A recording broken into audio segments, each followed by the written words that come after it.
Chips এক কামড়ে মজাদার। বন্ধুদের সাথে আড্ডা, সিনেমা দেখা বা বিকালের স্ন্যাক্স চিপস ছাড়া যেন জমেই না। কিন্তু আপনারা কি কখনো ভেবে দেখেছেন আপনার হাতে থাকা এই মজাদার চিপসটি কোথা থেকে আসে? একটি সাধারণ আলু থেকে কিভাবে একটা ক্রিস্পি সুস্বাদু চিপস পরিণত হয়? চলুন আজ আমরা সেই রহস্যের পর্দা তুলব।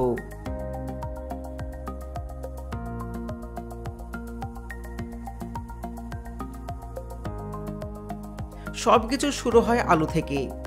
ট্রাকে ভর্তি শত শত আলু ফ্যাক্টরিতে পৌঁছায়। এখানে তাদের যাত্রার প্রথম ধাপ শুরু হয়।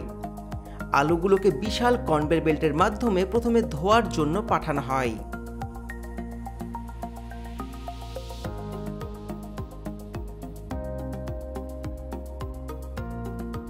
আলুগুলো বিশাল আকারে মেশিনে চলে যায়, যেখানে ঝর্ণার মতন পানি দিয়ে তার উপর থেকে ময়লা ধুয়ে ফেলা হয়। এরপরে আরেকটি মেশিনে দ্রুত গতিতে তাদের খোসা ছাড়ানো হয়। এই মেশিনগুলো এতটাই শক্তিশালী যে 1 মিনিটে হাজার হাজার আলুর খোসা ছাড়াতে পারে।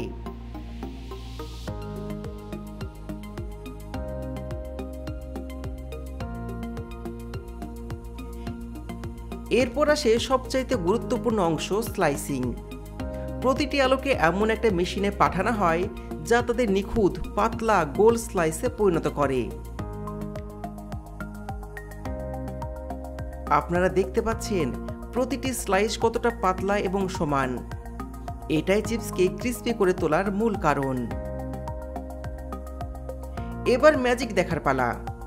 এই পাতলা স্লাইসগুলো চলে যায় বিশাল আকারের ফুটন্ত তেলের ট্যাঙ্কারে। মাত্র কয়েক সেকেন্ডের মধ্যেই তারা সাদা এবং নরম আলু থেকে সোনালি ক্রিস্পি চিপসে পরিণত হয়। এটি একটি নিখুঁত প্রক্রিয়া যা চিপসের স্বাদ এবং টেক্সচার ঠিক রাখে।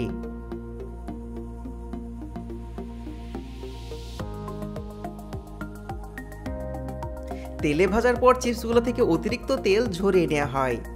তারপর এটি স্বাদের জন্য প্রস্তুত। আপনার পছন্দের ফ্লেভার অনুযায়ী লবণ বা মশলা মেশানো হয়।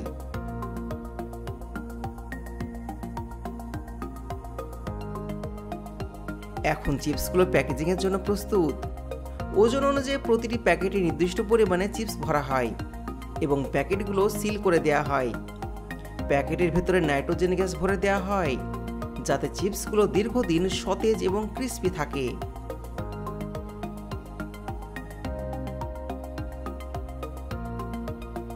এভাবে একটি সাধারণ আলু আমাদের সবার প্রিয় চিপসে পরিণত হয়।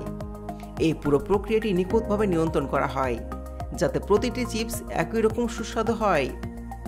আশা করি এখন থেকে চিপস খাওয়ার সময় এই পুরো প্রক্রিয়াটি আপনার মনে পড়বে। ভিডিওটি ভালো লাগলে লাইক করুন এবং এরকমই আরও রহস্য জানতে আমাদের চ্যানেলটিকে সাবস্ক্রাইব করুন।